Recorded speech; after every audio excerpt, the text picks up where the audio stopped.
MCA kids. All right, so I am going to take attendance. Maybe I'll take attendance at the end because people keep joining on. It doesn't really make any sense for me to take attendance right now. So just make sure you stick around until I've taken attendance, please. And again, if you have a question about the plate project or what we did yesterday and you just don't want to ask it in front of everybody, just stick around for the end and you and I can chat too. So my grading is up to date. If you're behind on anything, work on getting it in this weekend so that you can be up to date, ready to go by Monday. The plate project, I think, is going to be due on Monday. I don't have a really great sense of how far everybody is because I wasn't here yesterday. But I mean, it's a really pretty quick project. If I give you the whole class period on Monday, I feel like you should be able to finish it. So that's what we're going to head towards. The next project that we're going to do, that's the one where we're going to use the special clay. So people who are at home, you got a little chunk of clay that's labeled raku. People who are going to be here, you're going to get to use raku clay, and I think you're going to have a lot of fun with the project. And that's the one where we get to do the special firing outside with the rainbows and the fire and the smoke and the everything. It's going to be a lot of fun. Okay. Oh, one other thing. It's kind of a weird thing that's happening right now. Pretty much every day, a new student messages me and tells me that they're quarantining, that they have to stay home. So if you're a person that is having to quarantine and staying home, either because you tested positive or you came into contact with somebody who tested positive, please stick around for the end of the meet as well. I just want to touch base and make sure that all of you who are quarantining have everything you need. I've been trying to pack up and remember everything that you need, but I want to make sure, and I also want to see like when you think you'll be coming back too, so I have a good sense of what else I might need to get for you. Okay, I think that's it for my general announcements. Okay, so today, Flex Friday assignments cannot be clay assignments because half of us do not have clay at home. So the way I'm using our Flex Fridays is I'm using them to help you learn about the larger clay community. We actually live in a really rich area when it comes to ceramic artists and people who are actually making a living being ceramic artists. In fact, today is the St. Croix Pottery Tour. And normally, if this was normal times, we would be getting on a bus this morning and we would be going on that bus on a field trip to go stop at all these different artist studios to see their work, to purchase their work if we want to meet the artist. It's a really big, fun annual thing. And it's the first pottery tour ever in the United States, right here in Minnesota. And the reason that the St. Croix Pottery Tour is such a big deal, the reason there are so many potters that live in this area and are able to make a pretty good living just making pots in this area is because of one man. And that one man is Warren MacKenzie.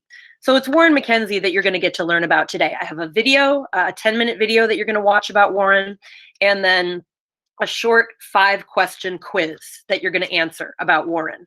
And so as you're watching the video, you shouldn't really need to take notes. It's a short enough video that if you take the quiz right after the video, you should be able to remember enough about the video. And the questions are kind of opinion questions, like describe Warren's work. Okay, so you'll be seeing enough of his work that you'll be able to answer the questions. Take notes if you want, refer to the video if you want, but you shouldn't need to take notes today. So Warren MacKenzie he just passed a few years ago, unfortunately. He was a guy that is from Stillwater. And when he was in college, he thought that he wanted to be a painter. And so he went to the Chicago Institute of Art, which is a college in Chicago. And he tried to take a painting class, but the painting class was full. And so the only art class that was open was a ceramics class. So he took this ceramics class and just fell in love with ceramics. This is back after World War II. He came back to the United States and wanted to get his art degree. So he took this ceramics class and really fell in love with it. And he discovered this book by an artist named Bernard Leach, a British potter. So he went to England to try and study with Bernard Leach. And Bernard, who was a very famous potter at the time, who believed in the Japanese style of art, you know, being kind of handmade and folksy, and that ceramics should be, you know, made by hand, not made in a factory. So Bernard saw this young American, Warren, come to his studio, and Warren made some pots for Bernard, and Bernard said, you know, I encourage your enthusiasm, but I don't think you're good enough to work for me. So Warren was very discouraged, but he just hung out there. His ticket to come back to the United States didn't come due until another couple of weeks. So he just kind of stuck around. Bernard allowed him to stick around and learn from him. And by the end of the 2 weeks, they had become good enough friends where Bernard said, you know what, I think I will let you come work for me. So long story short, Warren learned from this master and brought that knowledge back to the United States, back to Minnesota. So then Warren became the ceramics professor at the U of M. In fact, if you take an art class at the U of M, you'll notice that the ceramics part of the art building is called the Warren MacKenzie wing. Because, well, during his tenure at the University of Minnesota, he became very, very famous. He became well known because he brought earthy, handmade ceramics back to the United States. Prior to that, the Industrial Revolution had told us that machine-made pots are the best pots. But Warren said, no, handmade pots made by a human's hands and with a human's imperfections, they have a soul. They have a relationship that you can kind of have a conversation back and forth with those pots as you're eating or drinking out of those pots. So his pieces had a real sense of humanity to them, and that they really kind of started a movement of handmade ceramics in the United States. So it's because of Warren MacKenzie that I'm your teacher. Basically, that people value handmade ceramics enough to have this be a thing that is continued and carried on as something that's important. So he's a pretty magnificent guy. He was also very, very generous. I used to, when he was still alive, I used to bring my students out to meet him and to see him in his studio in Stillwater. He used to have sales at his house where all the pots would just be out on tables, and they were very, very inexpensive. In fact, this is one of my prized possessions. This is a Warren MacKenzie lidded jar. This is actually really similar to our next project that we're going to be working on.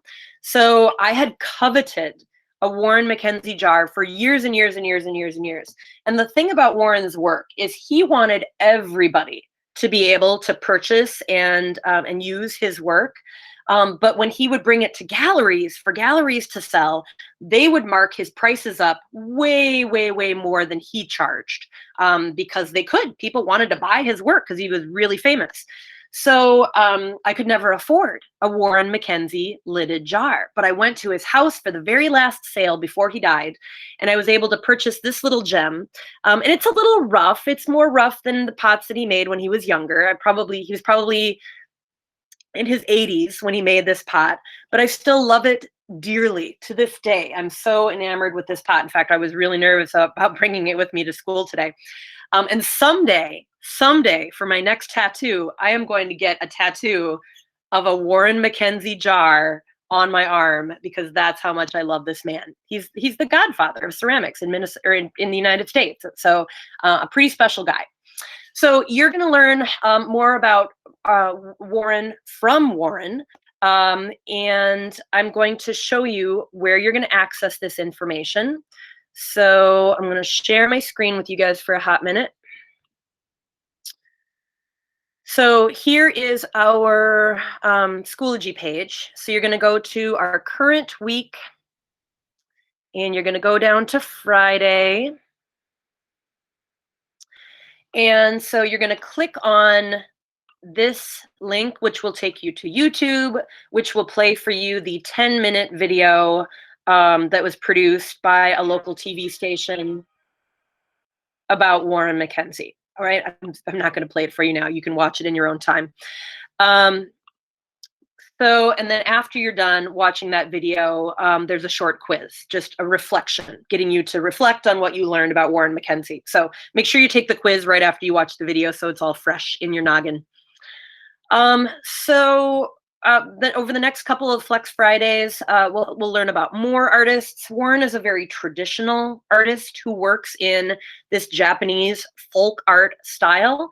We'll learn about some other more modern artists who work in a very, very different way than Warren, but they're kind of the new cutting edge, leading the pack in ceramics right now. So we'll learn about all sorts of different folks as we go along. But today we start with the godfather of ceramics, Warren MacKenzie. So I hope you enjoyed the video. It's really soothing. He's a very grandfatherly figure, a very kind and warm figure. So I hope that you enjoy learning about Warren from Warren. Right. So I'm going to take attendance now. That's it for our Google Meet. Stay on the line until I take attendance. And then remember, if you are a person who is quarantining, I want to talk to you. So stay on the line even after I've taken attendance, okay?